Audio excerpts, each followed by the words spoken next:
자, 오늘 본문 말씀은 예수님께서 70인의 제자들을 파송하시는 얘기입니다. 우린 이 이야기 속에서 믿음의 공동체가 마치 우리 심장처럼 예수님을 중심으로 모였다 흩어지는 순환의 역동적인 움직임을 보게 됩니다. 예수님께서 세상에서 택하신 사람들을 부르셔서 훈련하시고 이 세상으로 보내십니다.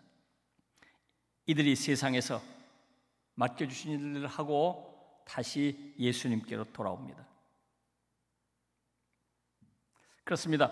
하나님께서 이 순환의 원리를 통해 이 세상에 하나님의 나라를 세워갔습니다.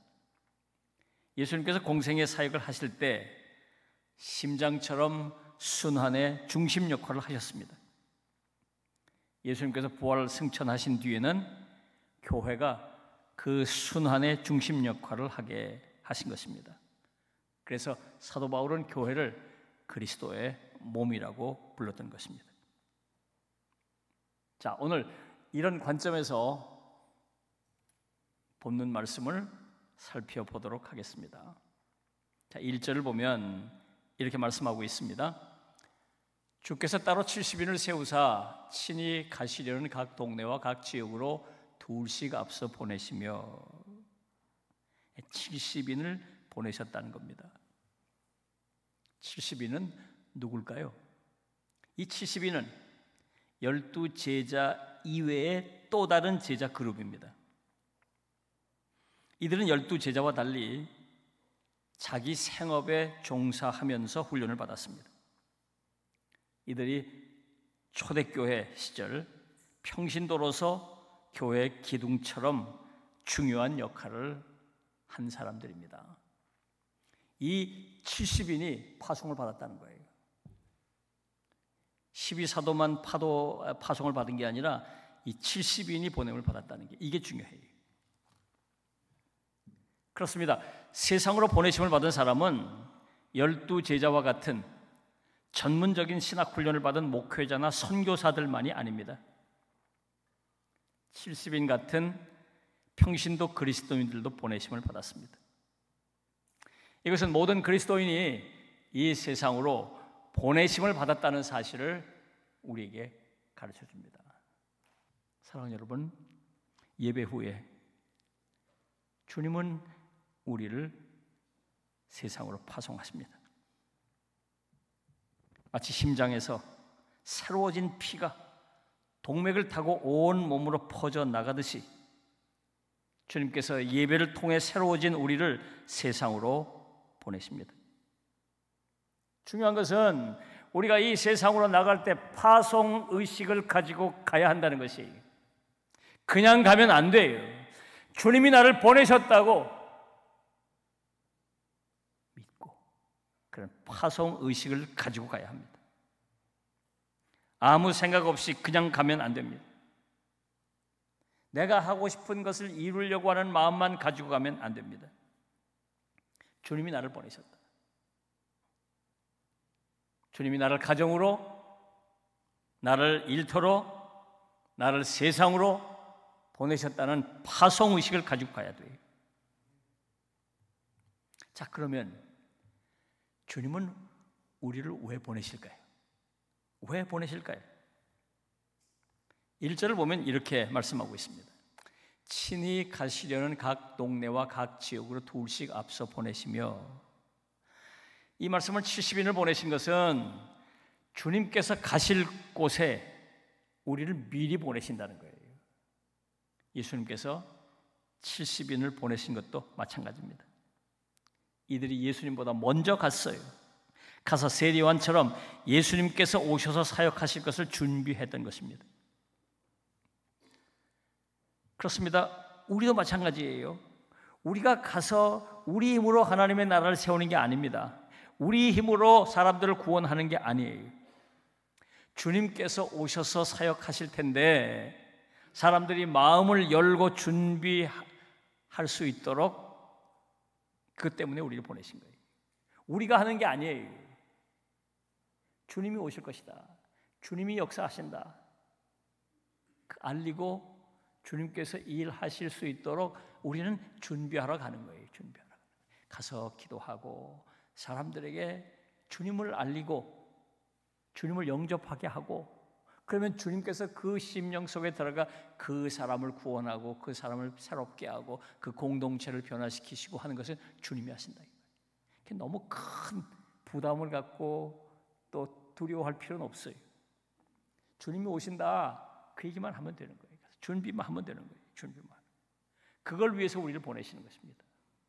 우리가 가서 뭐 그 사람을 변화시키고, 우리가 가서 그 사람을 구원시키고, 우리가 가서 그 가정과 그 공동체를 뒤집어 놓고 변화시키고, 그렇게 보내시는 게 아니에요. 그 주님이 하실 것이에요.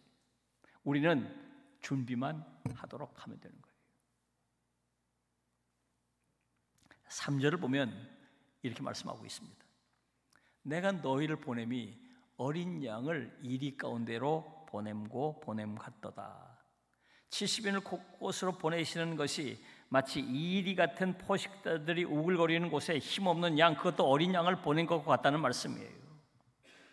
비유죠. 예수님께서 이 비유를 통해서 보내심을 받고 세상으로 떠나는 70인들에게 주려는 메시지가 뭘까요? 우선 이리들이 나타날 것이라는 점이에요. 이리는 양들에게는 천적입니다. 공격하고 물어뜯고 심지어 죽이고 잡아먹습니다. 예수님께서 우리들이 주께서 맡기신 일 하려고 할 때 방해하고 박해하려는 자들이 있을 것이라 그런 말씀이에요. 그러니까 마음을 단단히 먹고 준비 잘 하고 가라 그런 얘기예요. 이럴 때 어떻게 될까요? 두 가지를 하라고 오늘 말씀하고 있어요. 하나는 우리가 양 같다는 점을 기억해야 한다는 것입니다. 우리는 양 같아서 그들과 싸워서 이길 수 없다는 것을 알아야 한다. 우리가 그 이들과 멱살잡이하고 싸우려고 들지 말라는 거예요. 세상 사람들은 그리스도인들의 편견을 가지고 있습니다. 자기들과는 다른 사람들이라는 편견을 가지고 있어요. 자기들이 받아들일 수 없는 믿음을 가지고 사는 사람들이라는 편견이 있어요. 영적 대화를 하거나 예수 얘기만 꺼내면 이 사람들이 대화를 피하려고 하거나 공격적으로 변합니다. 설득시키거나 굴복시킬 수가 없어요. 우리가 그들과 싸우려고 하지 말아야 한다는 거예요. 일이라는 걸 알아야 한다는 겁니다. 일이 같다는 걸 알아야 한다는 거예요. 우리는 양 같다는 걸 알아야 한다는 거예요. 우리 힘으로는 안 된다는 걸 알아야 한다는 거예요. 다른 하나는 그래서 싸우지 말고 평안을 빌어야 한다는 거예요. 어차피 우리 힘으로 이런 이리 같은 사람들을 물리치거나 변화시킬 수 없기 때문에 싸우려고 하지 말고 좋은 관계를 유지하고 평안을 빌어야 한다는 거예요. 그들을 위해서 기도해야 한다는 것입니다. 그러면 주님이 오셔서 주님이 역사하실 테니까 주님께 맡기고 우리는 기도하고 평안을 빌어야 한다는 거예요. 우리 힘으로는 안 돼. 우린 양이고 그들은 일이라. 우리 힘으로는 안 된다.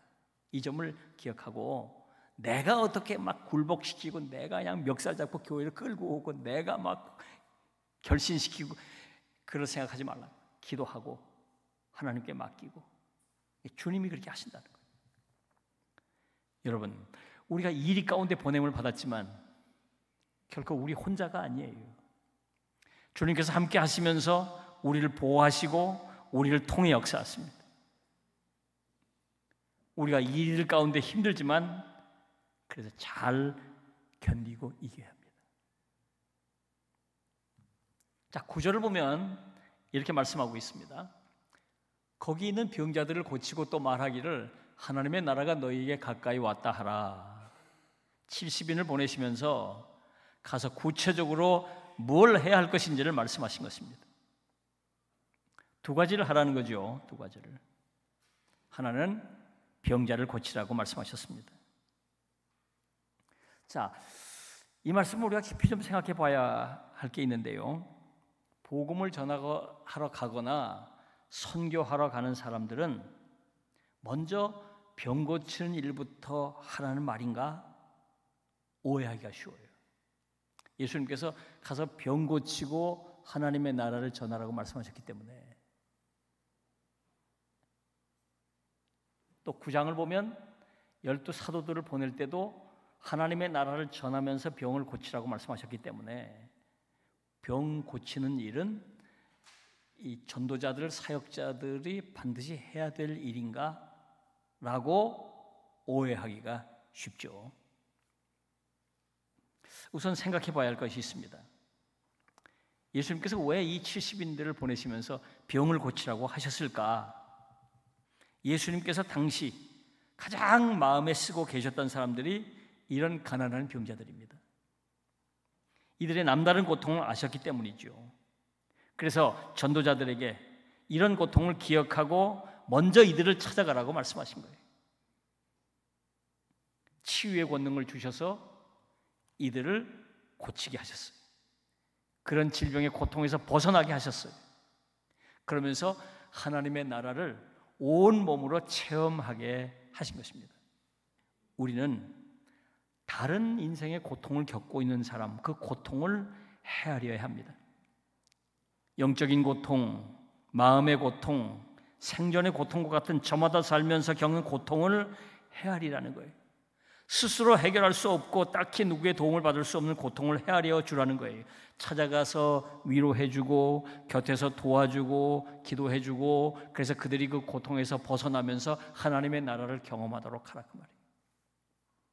어쨌든 우리는 고통을 겪고 있는 그들을 주목하고 그들 곁을 찾아가서 그들을 위로해주고 그들과 함께 하면서 그들에게 복음을 전하라 그 말이에요.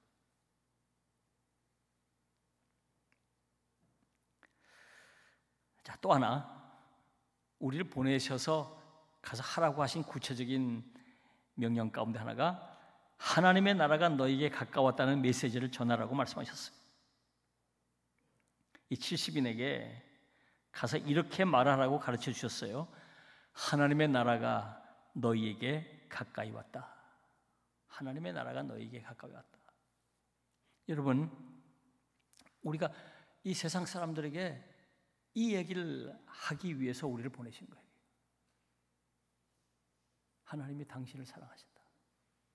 하나님의 나라가 가까이 왔다. 하나님의 나라가 가까이 왔다. 우리가 이 세상에 나가서 뭘 해야 할 것인가?